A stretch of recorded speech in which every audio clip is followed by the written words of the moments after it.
Claire Whitmore had always believed Christmas carried a certain magic lights on Fifth Avenue, soft jazz floating from storefronts, the comforting warmth of cinnamon drifting from bakeries. But that December evening, walking home from her long shift at the event studio near Midtown, the cold hit her harder than usual. It wasn't the New York winter. It was the sense, quiet, sharp, unmistakable, that something in her marriage had cracked. Grant Holloway, her husband of 4 years, had become a stranger. Once, he used to wait for her near the apartment window, waving with that boyish smile that made her heart flutter. Now, he barely looked up from his phone.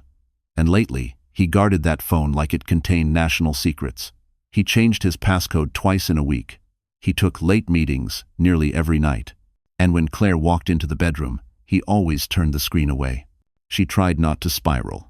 She breathed, slow and steady, doing exactly what her therapist had taught her when her anxiety tried to take over.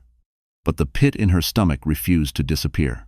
When she reached their building on the Upper East Side, Claire paused in the lobby, brushing melted snow from her coat. Grant was upstairs, supposedly. He had texted her once. "Dinner at my parents' house on Christmas Eve. Dress nicely. No please. No smiley face, no warmth. Just an instruction." Something had changed. She just didn't know what yet. Inside the apartment, she found Grant standing near the kitchen island, wearing the navy sweater she bought him last year. He looked perfect, hairstyled, jaw clean-shaven, posture straight. But his eyes held none of the softness she once loved. "You're late," he said flatly. "I stayed to help finish the holiday setup," Claire replied, setting her bag down. "Traffic was rough." He didn't answer. His phone buzzed. His eyes flickered not with irritation, but with panic. He turned away quickly, typing fast. Claire's heartbeat picked up. "Grant," she asked quietly, "is everything okay?" He didn't look at her. "I'm busy. Don't start something tonight." Her chest tightened. She hated that feeling, the fear of confrontation, the fear of being dismissed. She fought the trembling in her hands, inhaling sharply the way her therapist taught her. "I'm not starting anything," she whispered.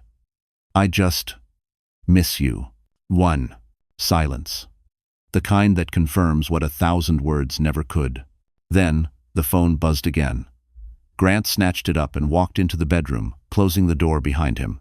Claire stood alone in the kitchen, surrounded by Christmas decorations she had hung herself. The lights suddenly felt too bright. The apartment too quiet. Her marriage too hollow. She pressed her hands against the counter, forcing her breath steady. Something was wrong. Deeply wrong. And whatever it was, she felt in her bones it would reveal itself on Christmas Eve, whether she was ready or not. The next morning, Claire woke to the sound of drawers opening and closing.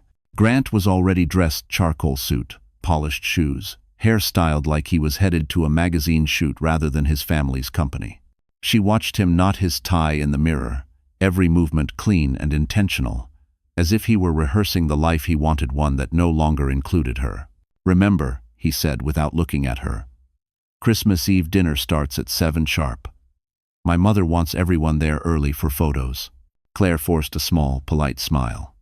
"I'll be ready." Grant finally turned toward her. For a second, just a second, she thought he might soften. But his eyes stayed cold. "Wear something tasteful," he added. "Something appropriate for the Holloways." Her throat tightened. Appropriate was his family's favorite word. Appropriate meant expensive. Appropriate meant polished. Appropriate meant not Claire.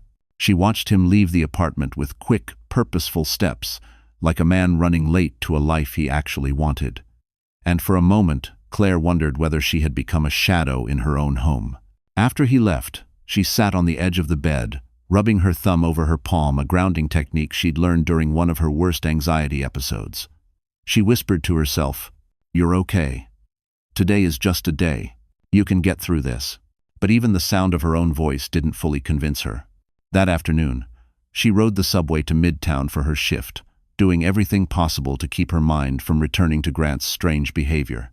She focused on tasks, arranging table settings, reviewing lighting cues, communicating with clients. Work, at least, made sense. Work never talked down to her, never judged, never made her feel like she had to earn her right to exist. During her break, She opened her lunchbox and found a handwritten note from her supervisor, Julia. "You did amazing with the Rockefeller event yesterday. Clients loved your concept. Proud of you." Claire stared at the message for a long moment. It shouldn't have made her emotional, but it did. Because kindness, even in small amounts, felt like a foreign language in her marriage. She placed the note inside her planner, next to the folded page from Women Who Run with the Wolves she carried everywhere. "If you have lost your way, stand still. Let the wild soul find you again." She wished she knew how to find hers. When her shift ended, Claire changed into a cream-colored sweater dress, modest, classic, safe. She curled her hair, applied soft makeup, and tried to make herself into someone the Holloways might actually approve of. The taxi ride to Grant's parents' townhouse felt endless. Manhattan glimmered with Christmas lights, but the warmth of the city didn't touch her. All she could think about was how she would manage her anxiety in a house full of people who loved making her small. At the gate, a valet opened the car door. "Evening, ma'am. Happy holidays." "Thank you," she whispered. As she walked toward the townhouse entrance, she could hear laughter inside. Loud, confident, exclusive. The Holloway kind of laughter. The door opened before she knocked. It was Margaret Holloway Grant's mother. Tall, elegant, draped in emerald silk and dripping in pearls. She looked at Claire as if she had arrived with dirty shoes. "You're late," Margaret said. It was 6:52.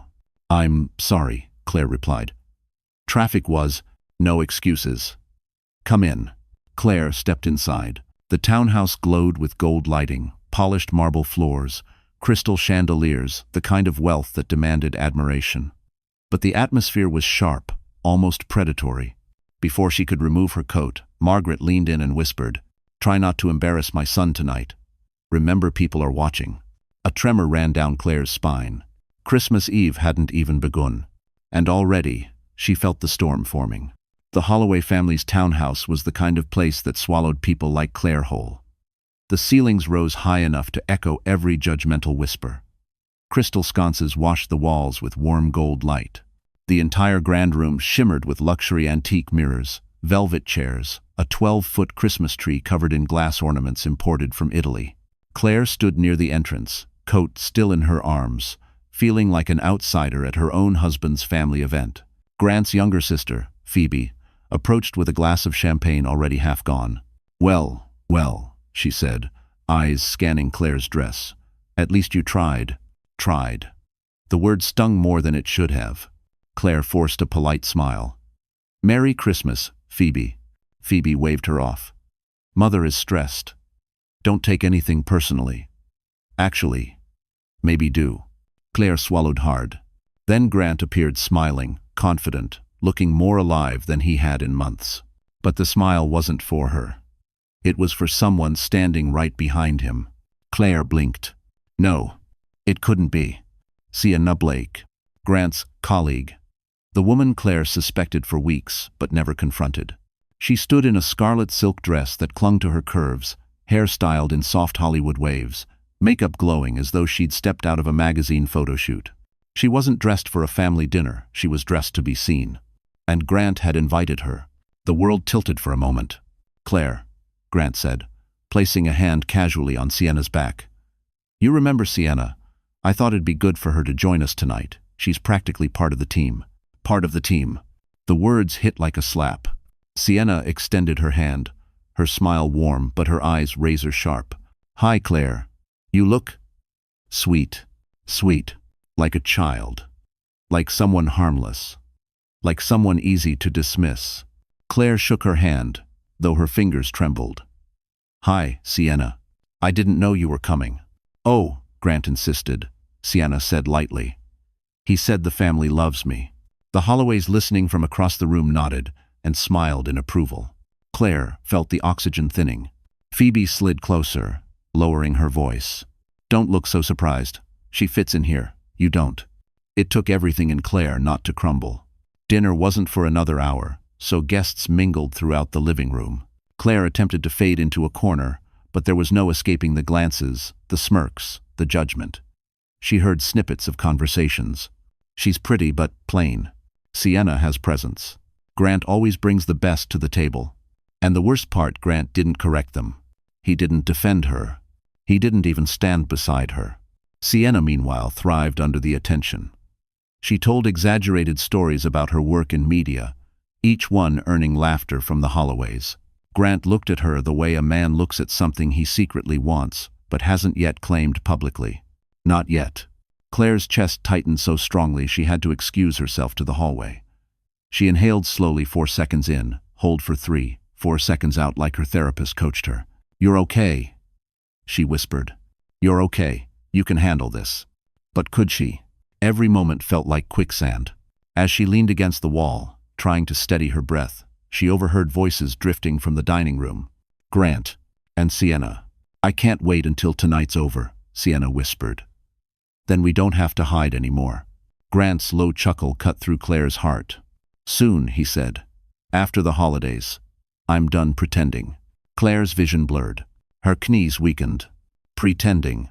Done pretending. Tonight wasn't just a dinner. It was the beginning of the end. And everyone in the Holloway house knew it. Except her. Claire stood frozen in the hallway, her heartbeat thudding so loudly she feared someone might hear it. Grant's words replayed in her mind like a recording she never wanted. "I'm done pretending." The betrayal wasn't subtle anymore. It wasn't guessed, sensed, or suspected. It was spoken aloud by her own husband on Christmas Eve, in the home where she was supposed to belong. She steadied herself against the wall, letting the cool marble calm the heat rising in her chest. Her anxiety pressed hard against her ribcage, threatening to spiral, but she forced herself to breathe. "You cannot fall apart here. Not in front of them." When she walked back into the living room, she caught the tail end of a conversation. Margaret Holloway, tall and regal in emerald silk, stood with 2 of her society friends. "I've always said," Margaret declared, not bothering to lower her voice, "some women marry above their station, and it shows." Claire knew exactly who the comment was about. The women turned, smiling politely at Claire, thin smiles that felt like knives. "Claire, dear," one said, "love your dress. It's simple. Simple. Sweet. Tried." Every word tonight seemed designed to push her an inch lower. "Thank you," Claire whispered, though her voice barely came out. Margaret's eyes flicked over her appearance again before she added, "Next year we may have a more polished look at the table." She glanced toward Sienna, who laughed delicately. Grant, standing beside Sienna, didn't even pretend to be bothered. Claire felt herself drenched in humiliation, but she stiffened her spine. She would not collapse. Not yet. At 7 sharp, the butler announced dinner. Everyone filed into the grand dining room with its long mahogany table, towering candelabras, and immaculate place settings, 24-karat gold-rimmed plates, crystal wine glasses, linen napkins folded into Christmas roses. Claire took the seat assigned to her. Not beside her husband. Not even near him. She was placed at the very end of the table between 2 distant cousins who barely knew her and far from the center where Grant and Sienna sat, laughing quietly, a pair already. Margaret raised a glass. To family, to refinement, to excellence. Claire lifted her glass with trembling fingers. As the appetizers were served, Phoebe leaned over, her voice dripping with mischief. "I hope you didn't help with any of the food, Claire. Last year's dessert was memorable." It wasn't memorable. It was the first time Claire had baked something for the family. They mocked it until she cried in the bathroom. Sienna smirked from across the table. "Oh, I'm sure she's improved." The tone suggested otherwise. Grant didn't defend her. He didn't glance her way. He didn't acknowledge her existence. But the real humiliation came when Margaret announced casually, "Sienna, dear, you absolutely must join our family trip next spring. You're practically one of us already." Claire's fork slipped from her hand and clattered on her plate. The room fell silent. Grant looked at her with irritation, not concern. "Claire," he snapped, "can you not make a scene for once?" Her throat tightened. "It just slipped." "Everything slips with you," Margaret said sharply. "Control yourself." Laughter rippled through the table, soft, cruel, controlled. Claire blinked, fighting the sting in her eyes. She would not cry. Not here. Not in front of Sienna. But as she swallowed hard, steadying her breath, Sienna leaned in toward Grant, whispering something that made him smile. A private smile. A smile she hadn't seen from him in months. The humiliation was complete. Claire sat perfectly still at the end of the long table, isolated, ignored, and slowly breaking. And the night, God help her, had only just begun. Dinner continued like a slow, merciless unraveling. Claire sat at the far end of the table, barely visible beneath the golden glow of the chandelier, while conversation flowed freely around everyone but her. Every laugh, every clink of glasses, every sideways glance reinforced the same message: you don't belong here. She tried to eat, but the food tasted like ash. Her hands trembled each time she raised her fork. Her breaths came shallow, controlled only by sheer willpower. She focused on the napkin in her lap, smoothing the fabric over and over as if the repetition might anchor her. But nothing anchored her tonight. At the center of the table, Sienna thrived. She spoke with flawless composure, telling stories of glamorous media events, elite fundraisers, celebrity interviews. Her voice carried easily through the room, confident, warm, practiced. And every time she said something, Grant leaned closer, giving her his full attention. Claire watched them like an outsider observing a life she used to live. Then dessert was served. A lavish, multi-layered gingerbread cake, baked by Sienna. Margaret clapped softly. "Oh, Sienna, darling, you outdid yourself. This is spectacular." Claire froze. She had always been the one who baked for the Holloways. She loved baking because it was the only moment during holidays when she felt useful, maybe even valued. Not anymore. Sienna glanced down the table at Claire. "Oh, I didn't mean to step on your tradition," she said sweetly. "I just thought, why not elevate it a bit?" A soft ripple of laughter. Claire's stomach twisted. She placed her fork down, unable to fight the nausea rising inside her. "You okay down there?" Phoebe asked, smirking. "You look a little pale. Maybe the pressure's too much." Before Claire could respond, Margaret added, "Some women are simply not wired for this lifestyle." The chandelier light blurred as tears threatened to spill. She blinked them back furiously. "Do not cry. Not here. Not in front of them." She straightened her posture, refusing to give them the satisfaction. But the universe, cruel in timing, delivered another blow. Sienna reached over, resting her hand lightly on Grant's arm. "Thank you," she whispered. "For what? For choosing her? For humiliating Claire? For replacing his wife in front of everyone?" Grant didn't remove her hand. Instead, he smiled. That smile, private, intimate, was the knife. Claire felt something inside her tear. Not loudly. Not dramatically. Just quietly, painfully, like fabric ripping under strain. Her breath hitched. She excused herself from the table before the panic could swallow her whole. Claire slipped down the hallway toward the bathroom, her heels clicking softly against the marble. She closed the door behind her, turned the lock, and braced her palms against the sink. Her reflection stared back, wide eyes, flushed cheeks, trembling lips. A woman trying very hard not to fall apart. "This is not happening," she whispered. "This cannot be my life."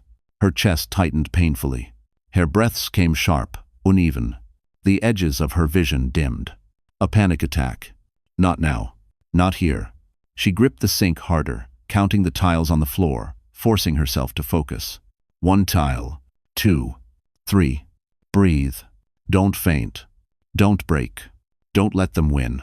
After nearly 2 minutes of fighting her own lungs, the tightness loosened. Her heartbeat slowed. She wiped her eyes carefully, no evidence allowed. Then she reapplied her lip gloss, fixed her hair, lifted her chin. She refused to walk back out there looking defeated. But as she opened the door to return to the dining room, she heard voices drifting from the adjacent hallway. "Grant and Margaret." "Are you going to tell her?" his mother whispered. "She'll find out soon enough," Grant replied. "After tonight, I'm done pretending." Claire's blood turned to ice. There it was again. Pretending. Tonight wasn't humiliation by accident. It was premeditated. And Claire had no idea what was coming next. Claire lingered in the dim hallway outside the bathroom, her back pressed against the cold wall, trying to absorb what she'd overheard. Done pretending. The words clung to her like poison. She felt the sting behind her eyes again, but she refused to let the tears win. She straightened her spine and walked back toward the dining room, determined to gather herself before re-entering the lion's den. But halfway there, she noticed something strange. Margaret, Phoebe, and two aunts whispering urgently around the kitchen island. Their huddled posture, the glances over shoulders, the sharp whispers, it sent a chill through her. She slowed her steps, staying out of sight. Then she heard it. "Don't forget," Margaret said, voice crisp. "Be ready when I give the signal." Everything must look like it came from her.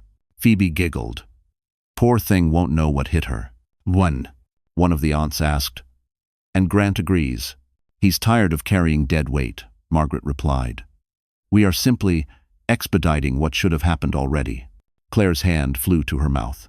Dead weight. Expediting. Signal. They weren't just humiliating her. They were planning something. And she was the target. She forced herself to keep walking so they wouldn't notice she'd heard anything. As she stepped back into the dining room, the lights seemed harsher than before. The laughter darker. The air thicker. Sienna was now at the piano near the Christmas tree, playing Silent Night as if she were auditioning for a holiday movie. Grant stood beside her, leaning against the instrument like it belonged to them. Their silhouettes, soft lighting, shared smiles, looked like a promotional poster for a life she wasn't part of. A cousin approached Claire with a pitying smile. "You okay? You looked overwhelmed earlier." Claire forced a polite nod. "Just needed air. Understandable." "Big night," the cousin said casually, before adding, "A lot's about to change for the family, I heard." Claire's stomach tightened. "What kind of changes?" "Oh, I'm sure you'll find out soon." The cousin walked away before Claire could ask more. The room began to feel smaller, closing in on her.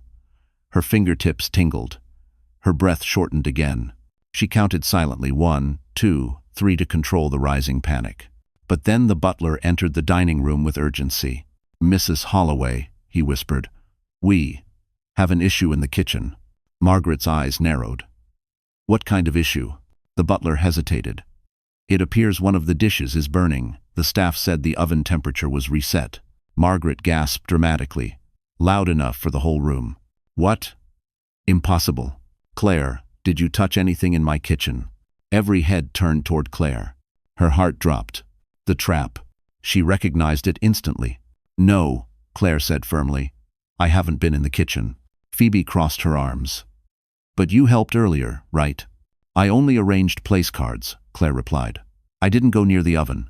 Margaret stepped closer, voice sharp enough to cut glass. "The staff said someone tampered with the temperature. And since they know better, who else could it be?" Sienna rose from the piano, eyes wide with faux concern. "Maybe Claire was just trying to help and made a mistake. We shouldn't judge too harshly." The room erupted with murmurs, quiet, poisonous murmurs. Grant finally spoke. "Claire, did you ruin the dish?" She stared at him, hurt pouring through her veins like ice. "Grant, no, I would never." "She's nervous," Phoebe whispered loudly. "Look at her hands shaking." "Long." Claire forced her trembling fingers still. "I did nothing." Margaret's voice boomed. "You embarrassed us last Christmas. You're doing it again. This is exactly why." She stopped. Her eyes flicked toward the kitchen door. The signal. This wasn't an accident. This was their plan all along. And Claire was standing in the center of their stage, framed perfectly for destruction. The dining room grew eerily quiet, the kind of silence where every heartbeat felt amplified. Claire stood near the end of the long table, her fingertips cold, her breath trapped somewhere between her chest and throat. Margaret Holloway's gaze locked on her like a spotlight, full of accusation and triumph. "This," Margaret declared, sweeping her arm toward the kitchen, "is exactly what we feared would happen." A murmur rippled through the guests. Claire lifted her chin. "I didn't touch the oven." But her voice was a thread, thin, fragile, easily dismissed. Margaret pressed a hand dramatically against her chest. "Do you know how many people warned us? How many said Grant needed someone who understood refinement, responsibility, control?" Claire's breath caught. Control. That was the word people used when they accused you of being unstable. She recognized the setup now clear as day. Sienna stepped closer, hands folded delicately in front of her. "Maybe Claire was overwhelmed," she said sweetly. "It happens. Especially during the holidays." "Ah." The implication hung in the air like smoke. Grant exhaled sharply, rubbing the bridge of his nose. "She's been off lately." Those words stabbed deeper than any insult. Off. Unstable. Not well. Grant was laying the groundwork, painting her as someone who couldn't be trusted, someone who made mistakes because she wasn't mentally strong enough. Claire felt the walls closing in. "I'm fine," she forced out. "I'm not overwhelmed, and I didn't sabotage anything." Phoebe laughed. "Sabotage? Who said sabotage?" "That's a very guilty-sounding word, Claire." Her pulse spiked. These people were shark slow, patient, precise. Margaret moved toward the butler. "Bring the dish," she ordered. Within minutes, 2 staff members carried in a charred pan, thick smoke trailing behind it. The guests coughed, fanning the air as the burnt smell filled the room. Margaret gestured dramatically. "This is what happens when someone who doesn't know what they're doing interferes." "Ma." Claire shook her head. "I didn't." Sienna stepped in front of her, a soft hand resting on Claire's arm. "It's okay," she whispered. "You don't have to explain." Claire pulled her arm back as if burned. "Don't touch me." Gasps erupted around them. Grant's expression hardened, his jaw clenching. "Claire," he said through his teeth, "you're embarrassing yourself." "You're letting them lie," she whispered. He ignored her. Margaret turned to the guests. "I think we all know what's happening here. Claire has been under emotional strain. We've tried to support her, but—" Claire felt her stomach tighten painfully. This was it. This was the narrative they wanted. Claire was the unstable wife. The burden. The problem. "Stop," Claire said, louder now. "I am not unstable." But again, her voice trembled, and the moment it trembled, she saw the validation in their eyes. Aunt Delia nodded sympathetically. It must be so hard for her. Poor thing. Poor thing. Another knife. Claire's eyes burned, but she kept the tears from falling. She would not cry in front of them. She would not break for their entertainment. But Sienna wasn't done. She stepped beside Grant, resting a hand on his shoulder. "Maybe she just needs rest," she said. "These episodes are—" "Episodes?" Claire snapped. "What episodes?" Sienna blinked innocently. "Oh, I thought that's what Grant said." Grant looked away. The world tilted. Margaret clapped her hands once. "Enough. It's clear tonight is too much for her. Claire dear, why don't you step outside and get some air?" It wasn't a suggestion. It was an exile. Everyone stared, waiting, judging. Grant wouldn't look at her. Sienna's lips curved subtle, victorious. Margaret stood tall, satisfied with the destruction she orchestrated. Claire swallowed hard, lifted her chin, and walked toward the door. Not because they told her to, but because staying any longer would destroy what little strength she had left. And somewhere deep down beneath the humiliation, beneath the fear, Claire felt something stirring. A spark. She didn't know it yet, but stepping out that door was the moment her comeback began. The cold struck Claire the moment she stepped outside. It wasn't the gentle winter chill of holiday movies. It was the kind that cut straight through fabric and bone. Snow drifted lazily from the sky, settling in her hair, her lashes, her breath. The Holloway townhouse glowed behind her like a golden palace she had been cast out of. For a moment, she simply stood there on the stone steps, arms wrapped around herself, fighting the sting in her chest. Inside, laughter erupted again. They had already moved on her humiliation, nothing more than entertainment between courses. She descended the steps slowly, heels slipping slightly on the icy pavement. Her vision blurred with unshed tears, but she refused to let them spill. Not here. Not because of them. She reached the gate and grasped the iron bars to steady herself. The winter air sliced at her lungs. Her pulse throbbed in her temples. She didn't know where to go, only that she couldn't stay another second near that house. A sudden flash of movement caught her eye. The townhouse door opened again. Footsteps. Claire froze. It was Grant. He stepped into the cold without even grabbing a coat, jaw clenched, irritation carved deep into his features. "Claire," he snapped, striding toward her. "What is wrong with you tonight?" She stared at him, disbelief tightening her throat. "What's wrong with me?" "Grant, your family humiliated me." "You humiliated me," he scoffed. "You overreacted again." Her eyes burned. "I didn't do anything." "You ruined the dish," he retorted. "And then you made a scene." "I didn't touch the oven," she insisted. "Your mother is lying." Grant's voice dropped to a cold, deliberate whisper. "My mother doesn't lie. But you." You've been unpredictable for months. There it was. The setup. The character assassination he'd been building all night. Claire's lips parted in horror. You're trying to make me look unstable. Grant didn't deny it. Instead, he rubbed his forehead. Just go home, Claire. We'll talk later. 1. Go home? You're staying? He nodded without hesitation. My family needs me, and Sienna, she's helping with the rest of the dinner. Her heart cracked again, sharper this time. He was choosing Sienna. Choosing them.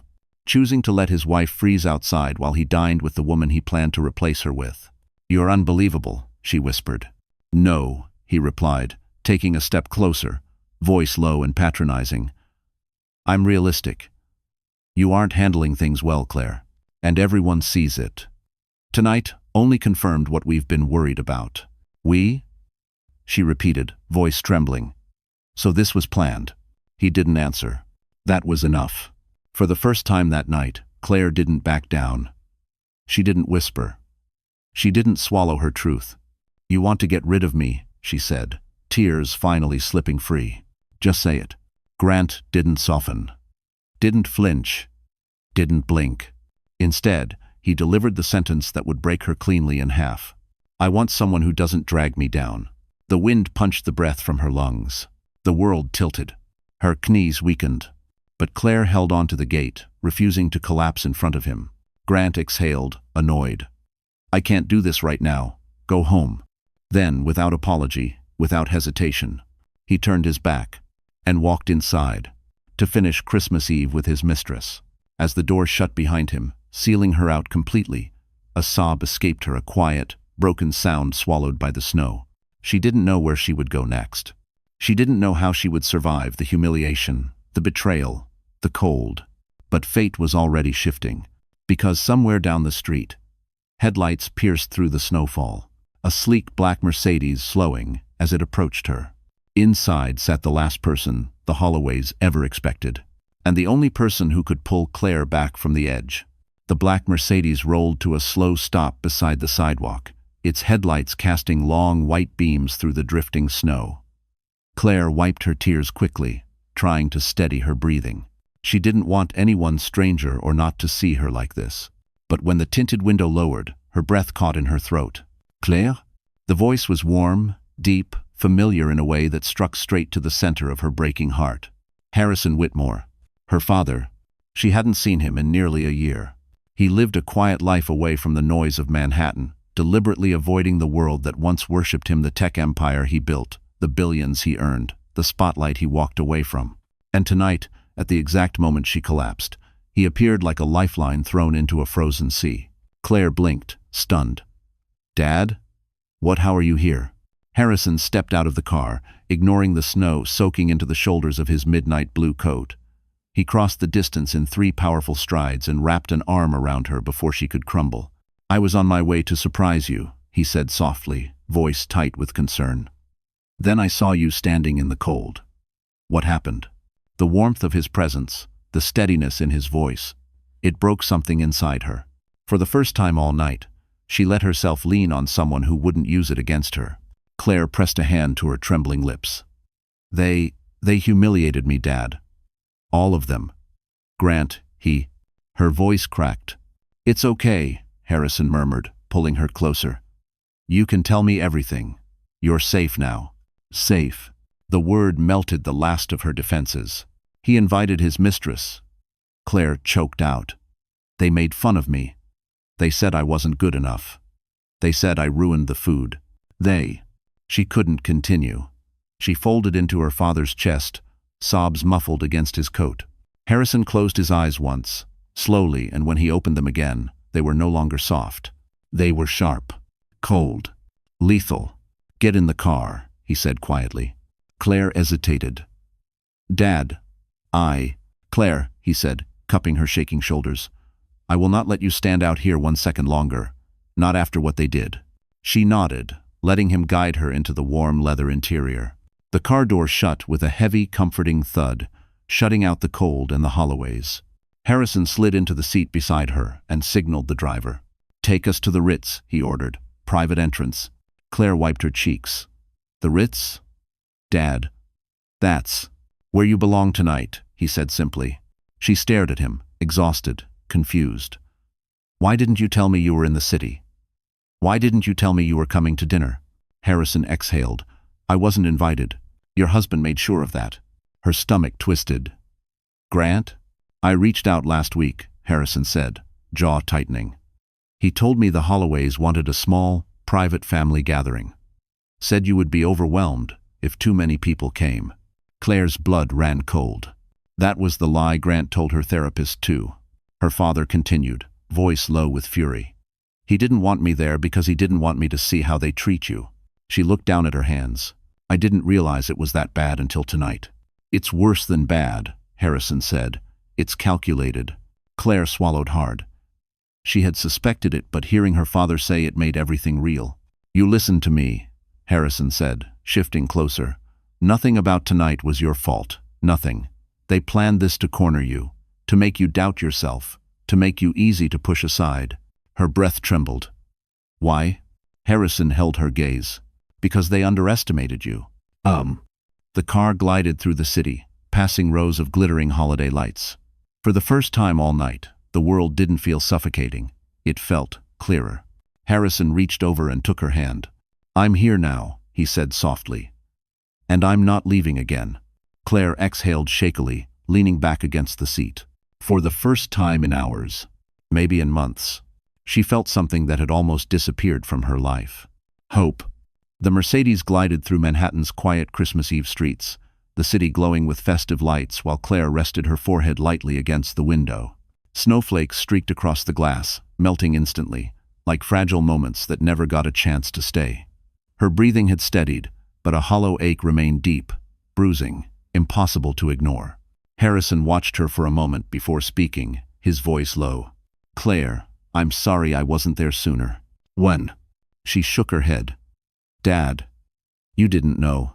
"I should have known," he insisted. "I should have seen what was happening. Grant has been isolating you for months." The truth of those words settled in her chest. She had been isolated. Slowly, subtly. Made to doubt her own perceptions. Cut off from friends, from family, from support. "Tonight ends that," Harrison said firmly. "I won't let them gaslight you another day." She let out a shaky breath. "I just wanted a normal Christmas. That's all." Harrison placed a steady hand over hers. "You deserve more than normal. You deserve respect, safety, love." The limo eased to a stop at the side entrance of the Ritz-Carlton. Warm light spilled from the awning, coating the snow-dusted sidewalk in gold. A doorman opened the car door with a respectful nod, clearly recognizing Harrison. Few people didn't. "Welcome back, Mr. Whitmore." Claire blinked. "They know you?" Harrison smiled faintly. "I've hosted a few galas here." "Who?" "A few." Her father's understatement never failed to surprise her. Inside, the hotel lobby glowed with soft luxury marble floors, towering white poinsettias, a gleaming chandelier shaped like cascading snowflakes.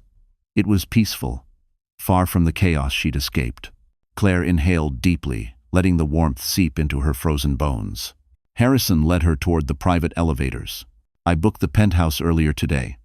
Thought you might like a quiet place to relax before Christmas morning." "Lun." She stared at him. "Dad, that's too much." "No," he said gently. "Grant is too much.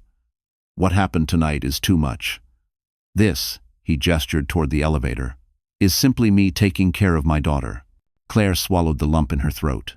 When they entered the penthouse, the soft lights revealed a breathtaking space floor-to-ceiling windows overlooking the Manhattan skyline, a crackling fireplace, a Christmas tree decorated in silver and white. But what made her breath hitch wasn't the luxury. It was the care. Harrison had arranged gifts beneath the tree. A cozy blanket draped over the couch, a small plate of cookies and hot chocolate waiting on the counter. Everything about the space whispered, "I wanted you to feel safe." Her father stepped inside behind her. "I had staff prepare things earlier. I wanted it to feel like home." Claire turned, tears welling again, this time not from pain, but from gratitude so deep it hurt. "Thank you," she whispered. Harrison pulled her gently into a hug. "You don't have to thank me. I'm your father." She closed her eyes, letting the truth settle. "You're not staying with him. Harrison said suddenly, voice steady. Not after tonight. Claire stiffened. Dad, I'm not telling you what to do. I'm telling you what you deserve. A man who humiliates you publicly doesn't deserve one more second of your loyalty. She lowered her gaze. I don't know if I'm strong enough to leave. Harrison tilted her chin up. You survived tonight. That makes you stronger than you think. A tear slipped down her cheek. What if he tries to twist everything? What if he tells everyone I'm unstable? Harrison's jaw tensed. He won't get the chance. She blinked. What do you mean? Her father stepped toward the window, looking out at the city. I didn't come tonight just to comfort you. I came because I learned something. Something about Grant and his family. Claire's breath caught. What did you find out? Harrison turned back, his expression deadly calm. The expression of a man who built an empire and knew exactly how to destroy one. Tomorrow, he said, the Holloway's entire world will collapse. Claire stared at him, stunned. Tonight, she had been humiliated. Tomorrow, they would learn who she really was. Claire stared at her father, her pulse quickening. Harrison Whitmore was not a man who spoke in threats. When he said a world would collapse, it meant he already had the matches and the gasoline ready. The Holloways had no idea who they had provoked. Dad, she whispered, tension coiling in her chest. What do you mean their world will collapse? Harrison walked slowly toward the fireplace, the flames reflecting in his eyes. For a moment, he didn't speak. He was choosing his words not out of fear, but precision. I've been investigating them for weeks, he finally said. Before tonight. Before I even knew how they were treating you. Something about Grant always felt wrong. Claire sat on the edge of the couch, fingers twisting the blanket nervously. Investigating. Why would you be doing that?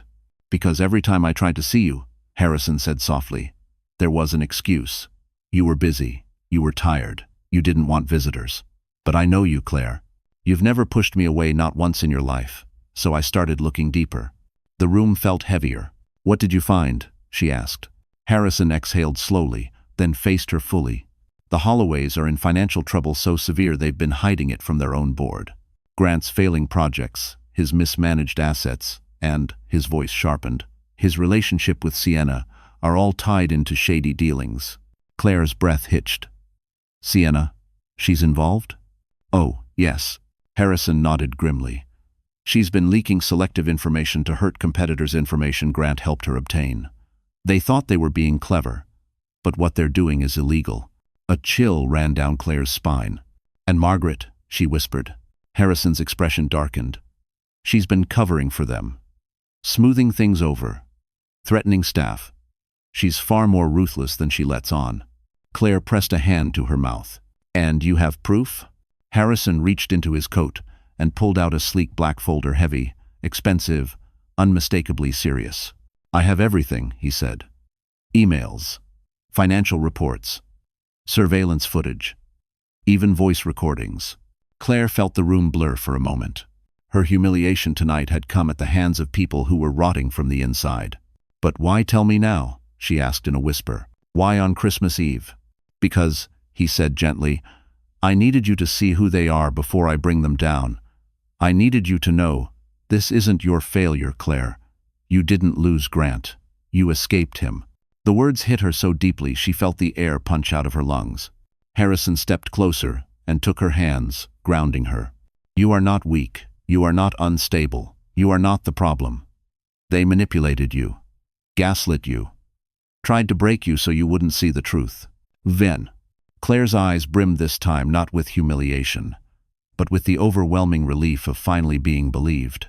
Dad, she whispered, what happens next? Harrison's voice lowered. Tomorrow morning, I'm meeting with the board of Holloway Capital. The documents will be released.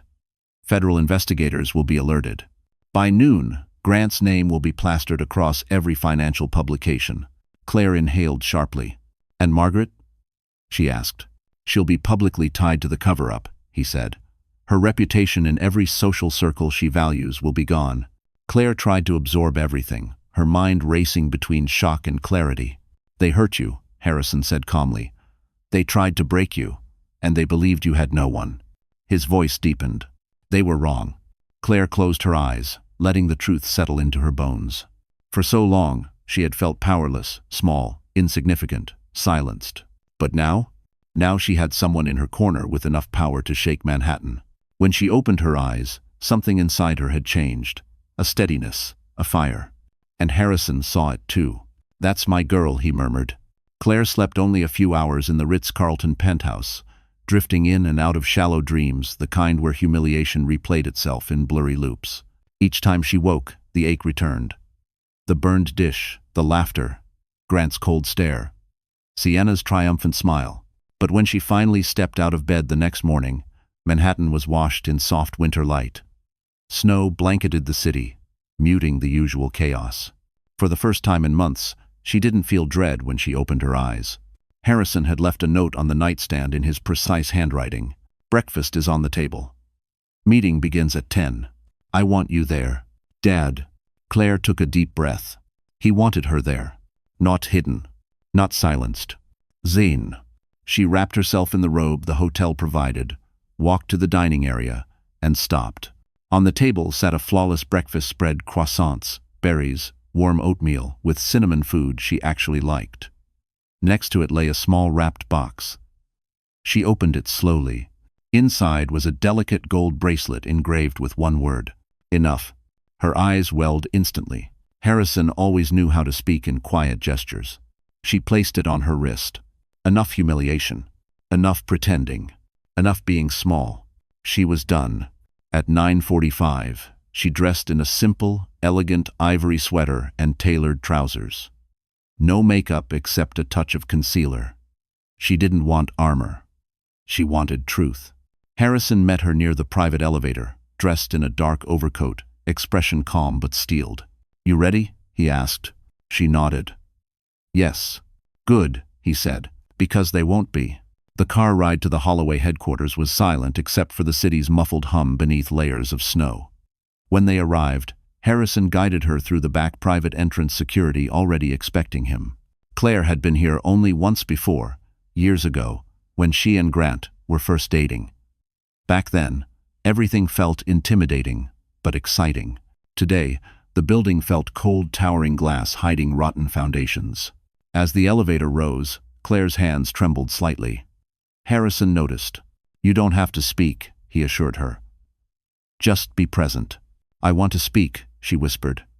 "I want to hear what they say when the mask comes off." Harrison looked at her with a pride she hadn't seen in years.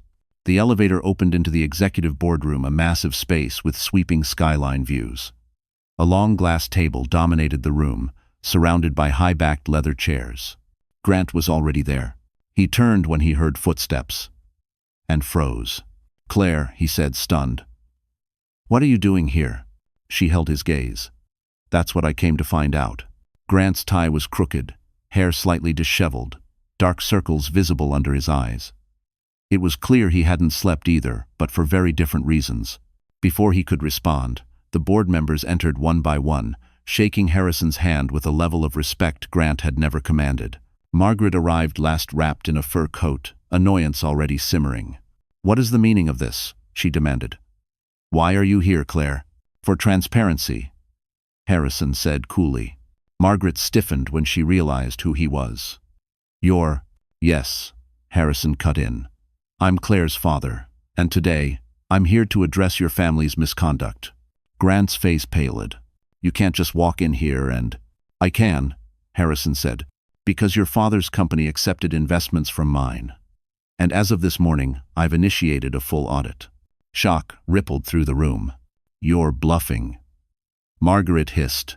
Harrison opened the black folder and placed it on the glass table. "I don't bluff." The boardroom fell into a chilling silence. Grant swallowed hard, glancing between his wife, who no longer looked broken, and the man who had just upended their world. Then Claire spoke, her voice steady. "You tried to make me feel crazy. You tried to destroy me. But you forgot who my father is." Harrison rested a hand gently on her back. Margaret exhaled sharply. For the first time ever, the Holloways were afraid. Silence seized the boardroom like a sudden winter freeze. Grant stood stiffly at the head of the glass table, his confidence dissolving with every second Harrison Whitmore remained in the room. Margaret's gloved hands clenched around her designer handbag, knuckles whitening. The other board members shuffled uneasily, exchanging wary glances. Harrison opened the black folder with meticulous calm, as though he were unveiling nothing more than an agenda when in reality, he was lighting the fuse to the Holloway dynasty. "Let's begin," he said, sliding documents across the table. Grant snatched one, eyes scanning it quickly, then stopping abruptly. His face drained of color. This is private financial data," he stammered. "How did you get—" "This information is legally obtained," Harrison replied. "You were careless, sloppy, and your mistress was even sloppier." The board members stiffened. "His what?" one of them whispered. Margaret shot Grant a raised brow, half fury, half disbelief. "Grant, please tell me you didn't." "Mother, it's not what," Grant sputtered. But Harrison continued, completely unbothered. "Your son has been sharing internal files with Miss Sienna Blake for nearly 8 months. Those files were then used to manipulate market movements for her personal gain." One board member gasped. Another muttered, "This is a lawsuit waiting to happen." Harrison looked directly at Grant. "You handed your mistress the keys to your company's downfall. And she used them." Claire sat quietly, watching Grant crumble in real time. For the first time in years, she felt something unfamiliar when she looked at him. Clarity. She finally saw him not as the man she married, but as the man he truly was. Weak, reckless, selfish. Margaret lunged toward the documents. "This can't be true." Harrison's voice stayed level. "Page 3 contains the recorded phone call between your son and Miss Blake from 2 weeks ago. Page 5 contains the transaction logs. Page 9 lists the shell accounts. Would you like to hear the recording?" Margaret stopped mid-breath. Grant's face twisted. "This is a hostile ambush." "No," Harrison replied. "This is accountability." Grant turned toward Claire, desperation sparking in his eyes. "Claire, tell them something. Tell them I'm not the monster he's painting me to be." Claire looked at him for a long moment. Then she said, with devastating calm, "You humiliated me in front of your entire family last night. You let them tear me apart. And now you want me to save you?" Grant's mouth opened, but no words came out. Margaret slammed her hands on the table. "This is outrageous. You had no right to bring her here, Harrison." "I had every right," he replied. "Your family has been subjecting my daughter to emotional abuse for years. You orchestrated a public humiliation last night to push her out of the marriage before your scandal broke." More gasps shook the room. One board member stood. "Is this true, Mrs. Holloway?" Margaret faltered for the first time. I don't know what he's talking about. Claire has always been sensitive." Harrison's cold smile answered her lie. "Sensitive is not a diagnosis, but trying to fabricate one to control her is a crime." Claire felt every eye shift to her. But she didn't shrink. Instead, she lifted her chin. "I'm not unstable," she said clearly. "I'm not emotional. I'm not difficult. I'm a woman who has been manipulated, gaslit, and blamed by people who never wanted me to have a voice." Her voice trembled, but from strength, not weakness. "And I'm done being quiet." Margaret took a step back, visibly shaken. Grant ran a hand through his hair, panic consuming him.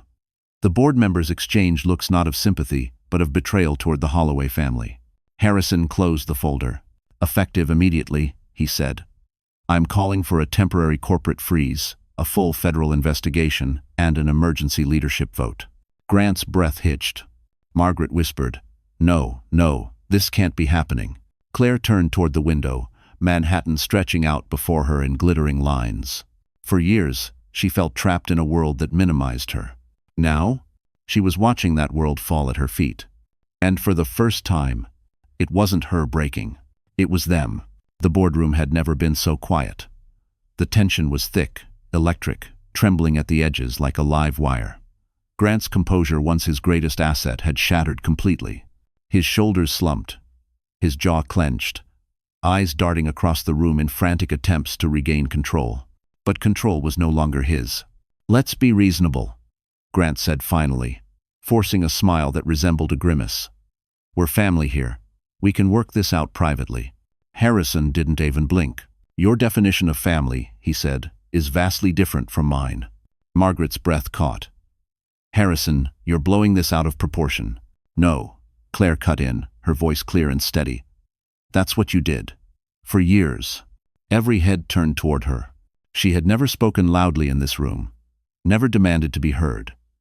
But now she stood, palms pressed gently against the glossy glass table, eyes locked on Margaret. You called me unstable, Claire said. You called me unfit for your son. You told me I wasn't worthy of this family. Margaret stiffened. Claire, this is inappropriate. No, Claire repeated, louder. What's inappropriate is the way you spoke to me. The way you humiliated me. The way you convinced Grant that undermining me was normal. Grant opened his mouth. Claire, she raised her hand, stopping him instantly. You wanted me quiet, easily manipulated.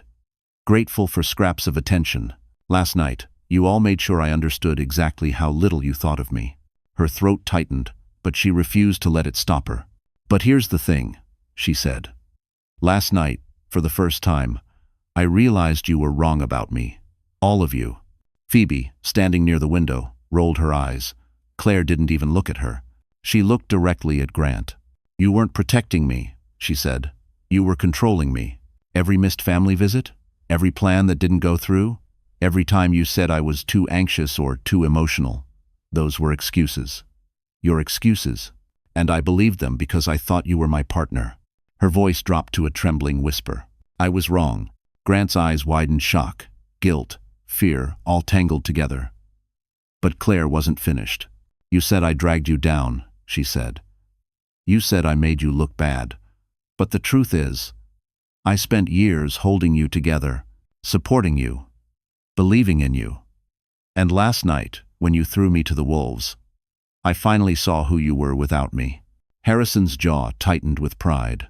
The board members watched with open fascination. This was no longer a business meeting. This was an unveiling. Claire continued, her voice gaining strength. You humiliated your wife in front of your mistress.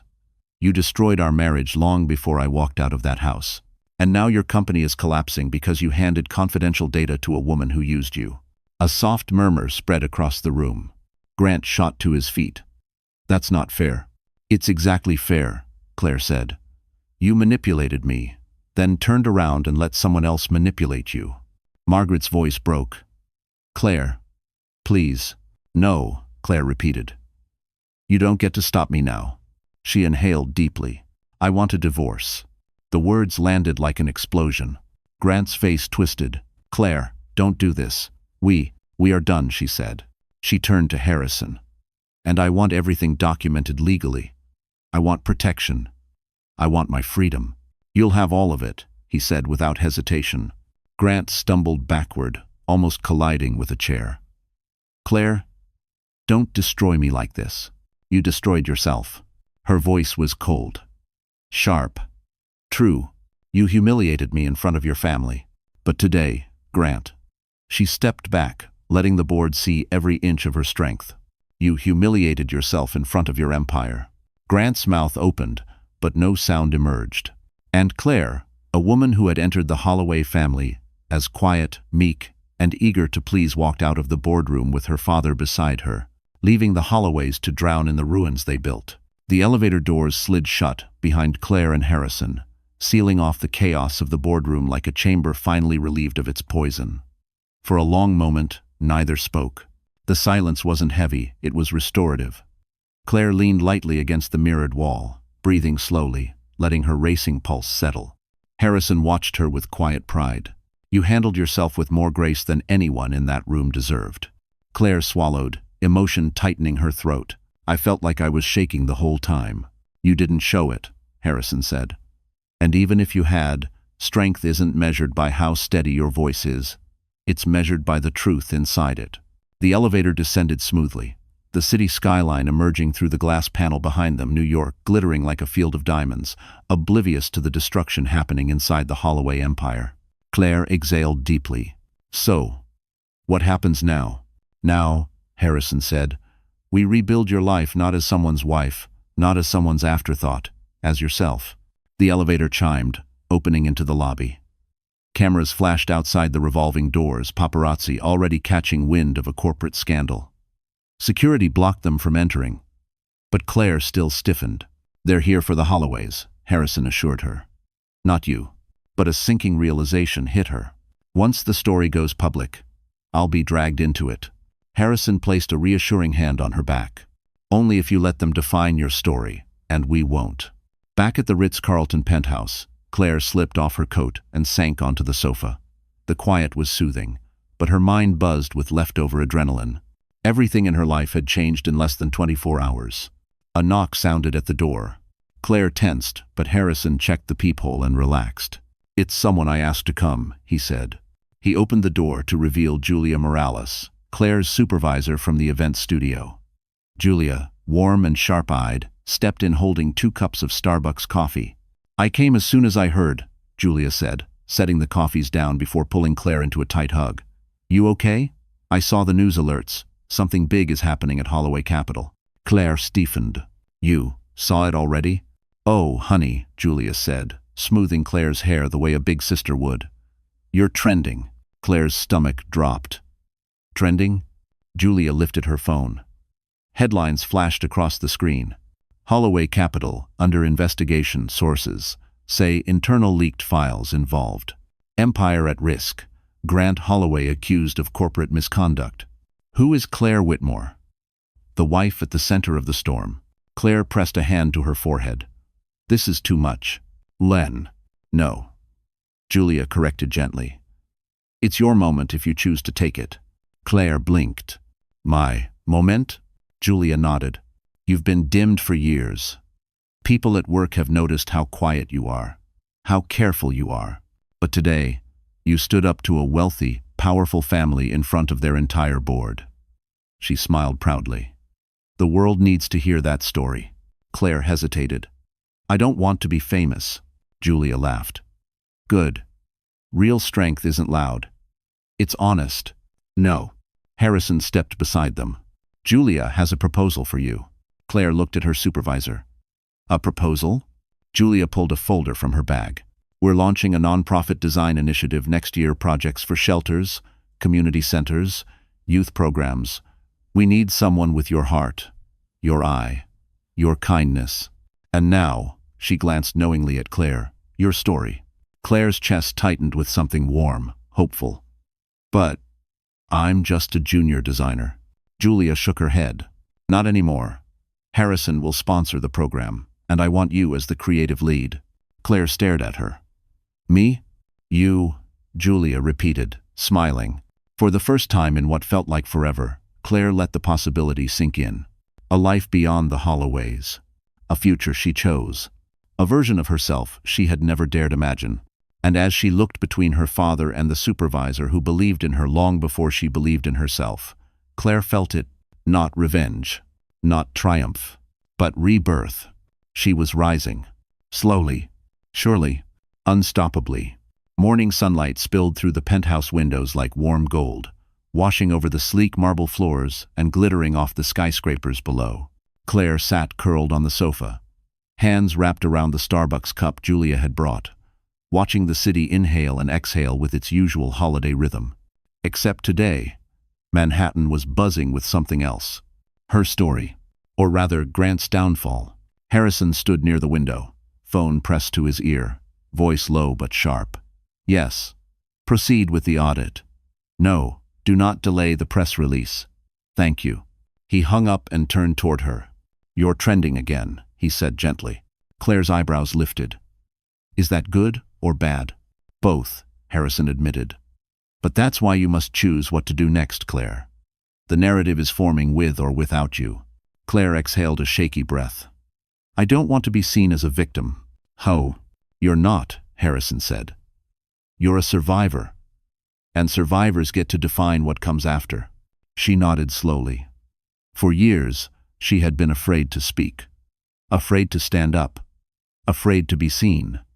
But the woman she was last night was gone, left on the frozen steps of the Holloway townhouse. A soft alert chimed from her phone.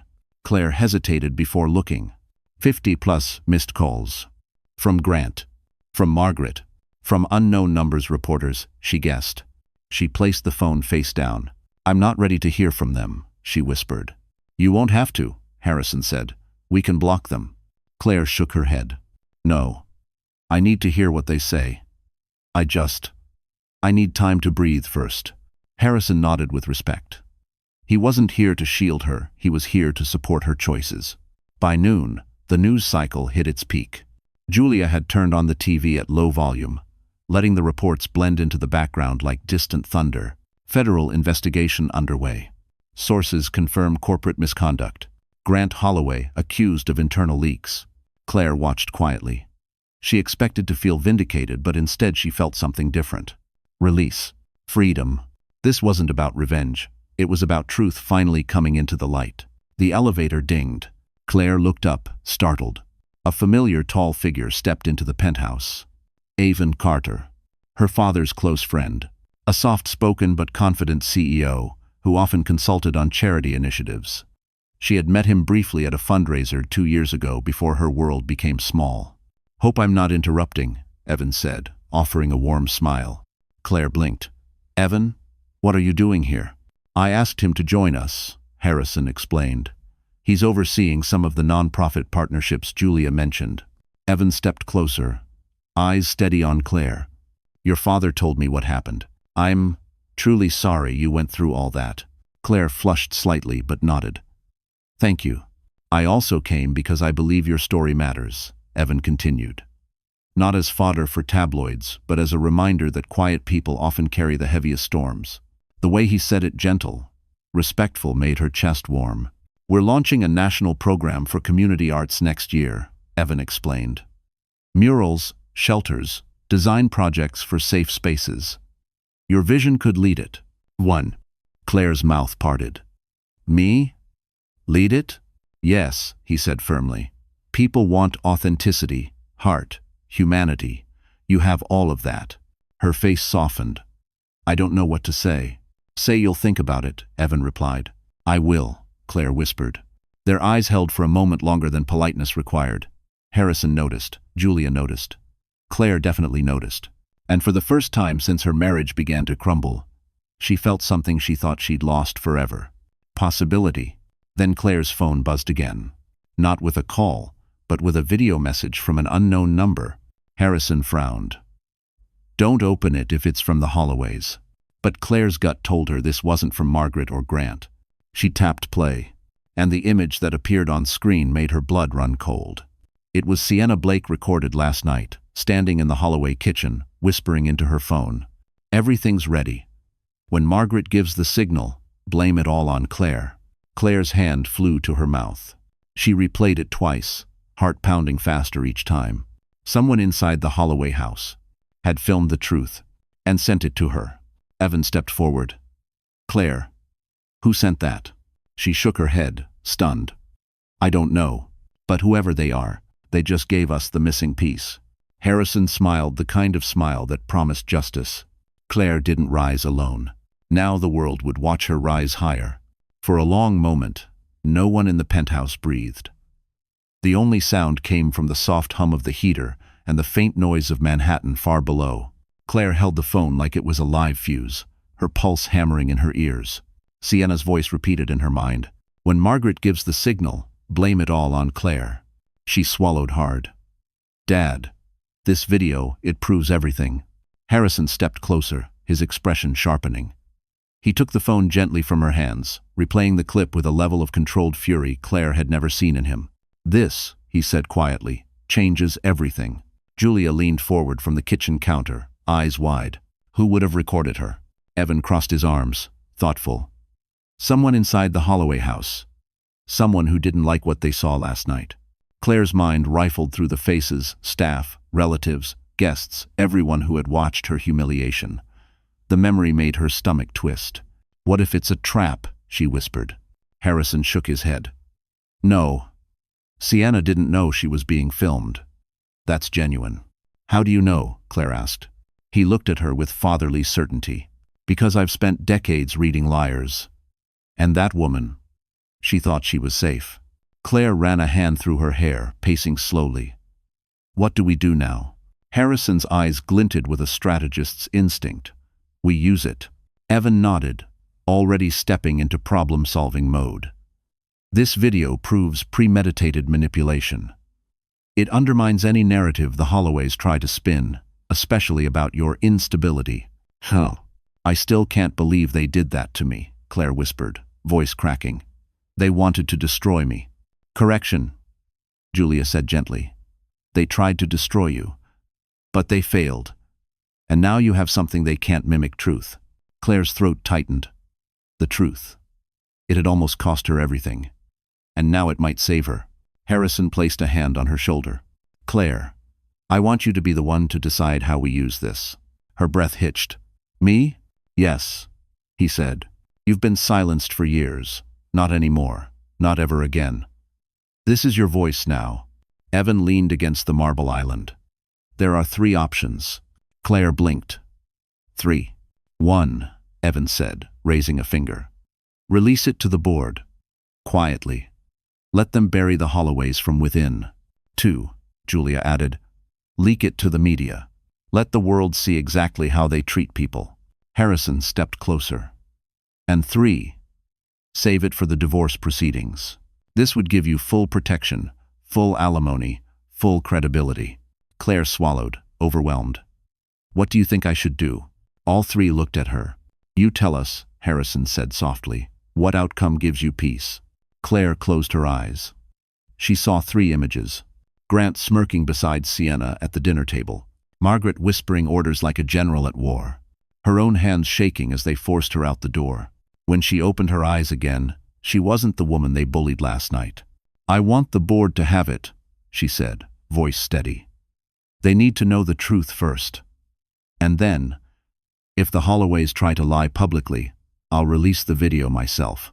Julia broke into a proud smile. That's strength. But Claire wasn't finished. And Dad, she added, I want it used in the divorce too. I won't let them twist anything ever again. Harrison nodded with approval. Then that's exactly what we'll do. Just then, Claire's phone chimed again. A new text. From an unknown number. She opened it, and her heart dropped. I did the right thing sending you that video. But you need to know, they're planning something else.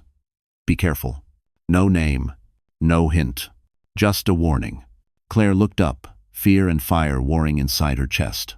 Dad, Evan, Julia, someone inside that house is helping me. Evan frowned. And someone else in that house is still trying to hurt you. Harrison stepped in front of her, protective, unwavering. Let them try, he said. They have no idea who they're dealing with now. The warning text sat on Claire's screen like a ticking clock. Someone inside the Holloway house wasn't just remorseful, they were afraid. And if they were afraid, it meant the Holloways were preparing their counterattack. Claire paced the penthouse living room, her pulse rising with each step. Dad, what could they possibly plan now that everything's coming out? Desperate people make desperate moves, Harrison replied, folding his arms. And the Holloways are nothing, if not desperate. Julia stepped closer. This feels personal. Someone in that house has seen something. Evan leaned against the counter, thoughtful. Or someone is trying to change sides before the ship sinks. Claire stopped pacing. We need to find out who sent that message. Harrison shook his head. It doesn't matter who it is. What matters is the timing. They're warning you because whatever Margaret is planning, it's happening today. Julia's phone buzzed. She glanced down, eyes widening. You're not going to believe this. She turned the screen toward them. A new headline flashed across a reputable financial news site.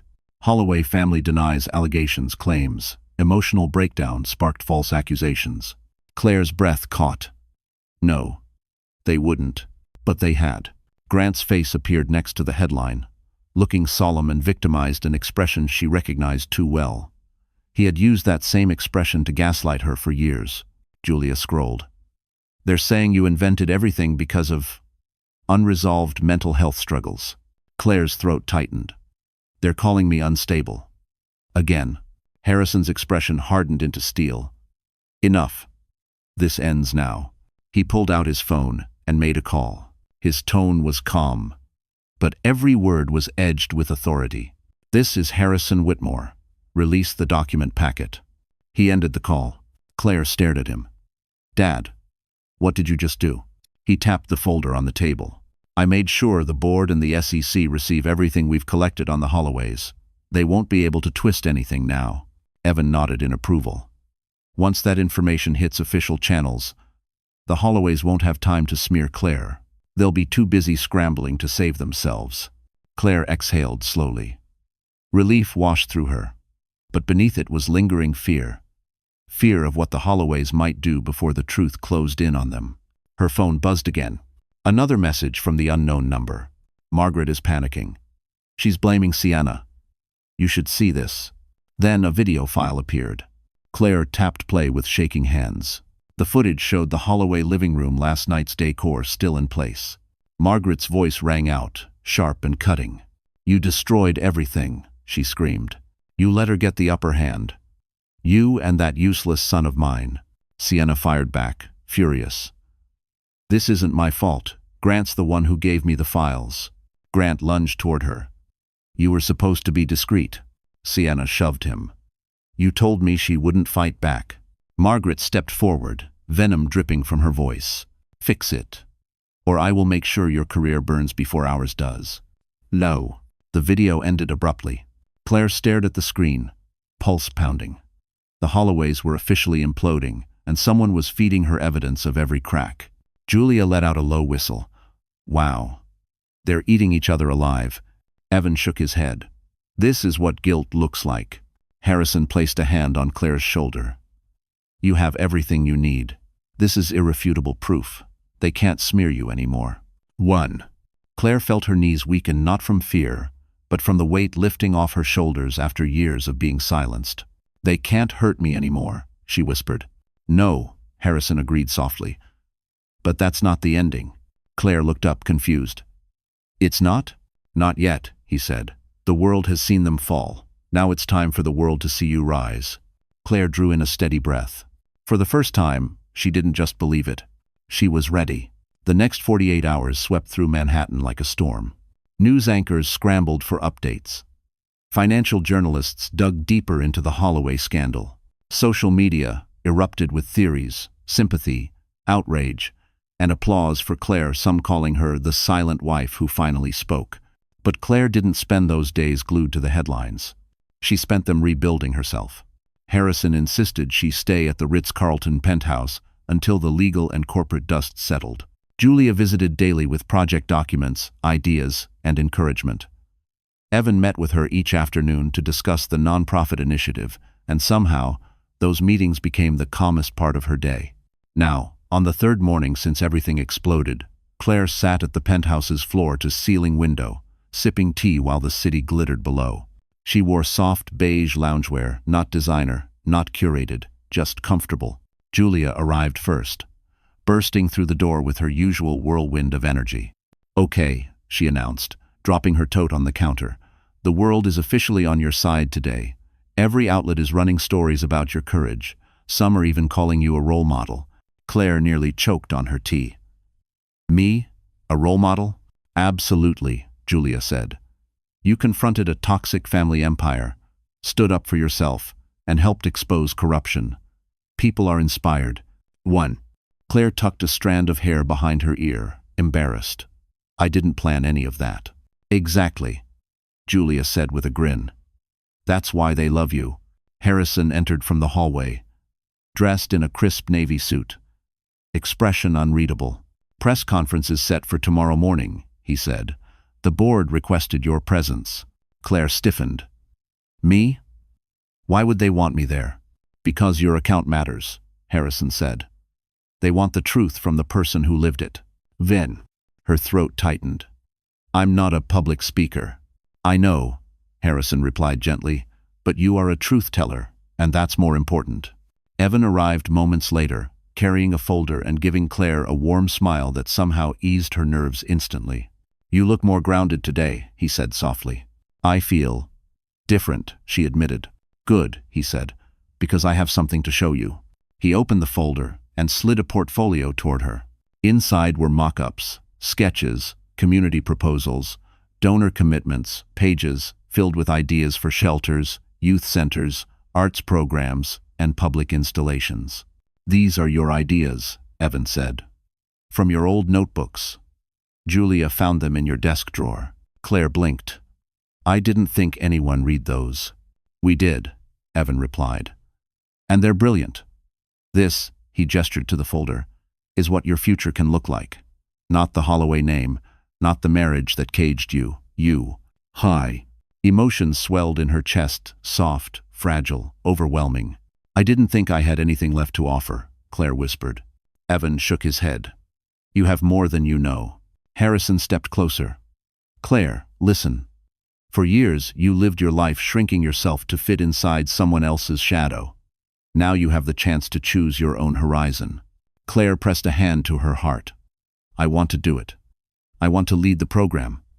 I want my work to matter. Julia clapped. Yes, that's what we needed to hear. Just then, Claire's phone buzzed.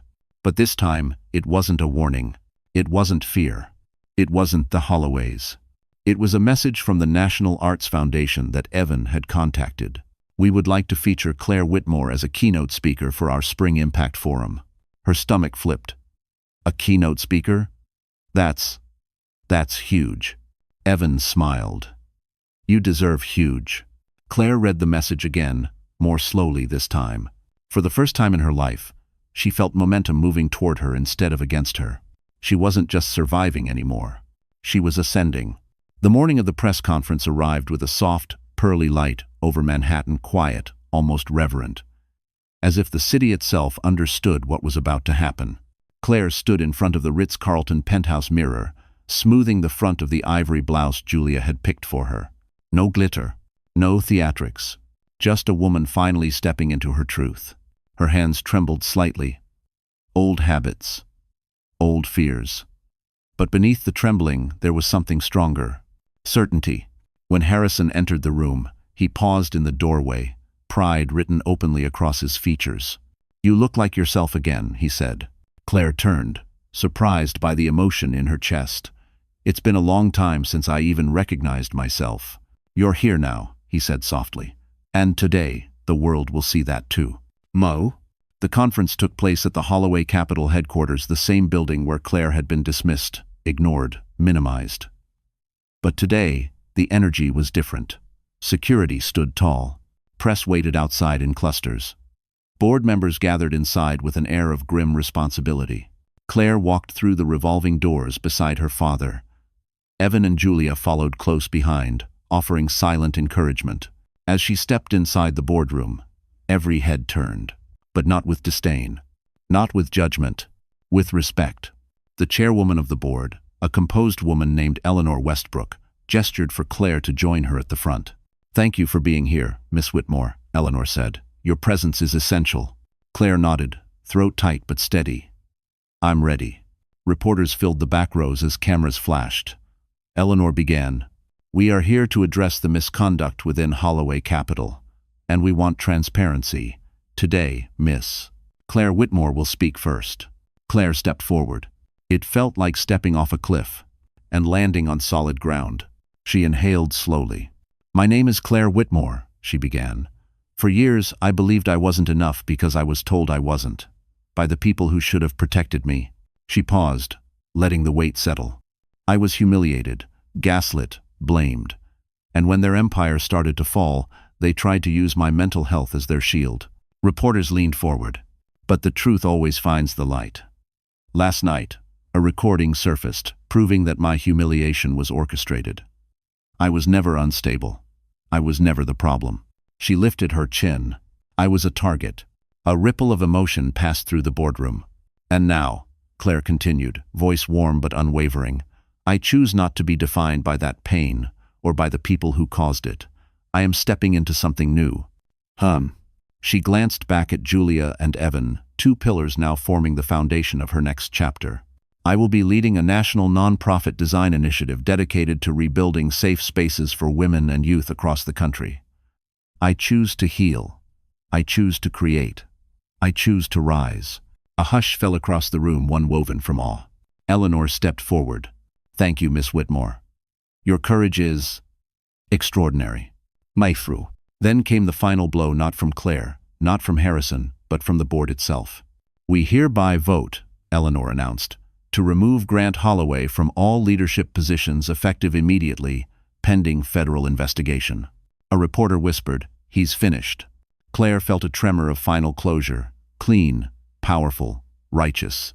Justice wasn't loud. Justice was quiet and absolute. Hours later, as the sun began to set, Claire stood on the terrace of the Ritz penthouse, overlooking the shimmering skyline. Evan joined her, hands tucked in his pockets. "You did something remarkable today," he said.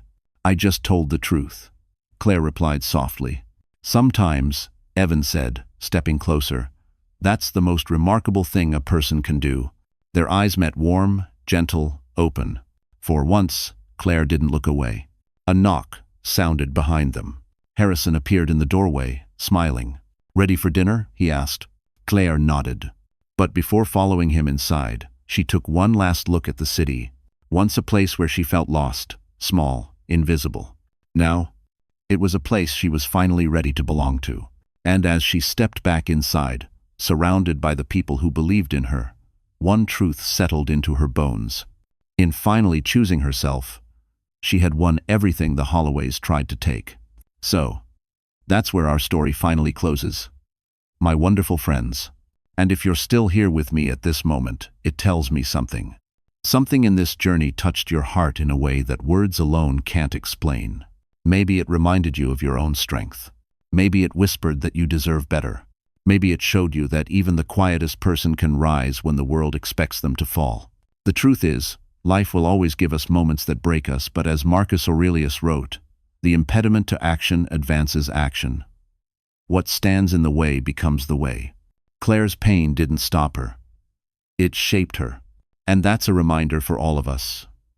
You are allowed to walk away from what hurts and walk toward what heals. If this story made you feel seen, understood, or a little less alone tonight, then stay with us. Like, share, and subscribe so we can keep growing this community, a place where real emotions matter, where dignity wins, and where healing is part of the journey. Thank you for being here. Really. Let's keep walking forward together.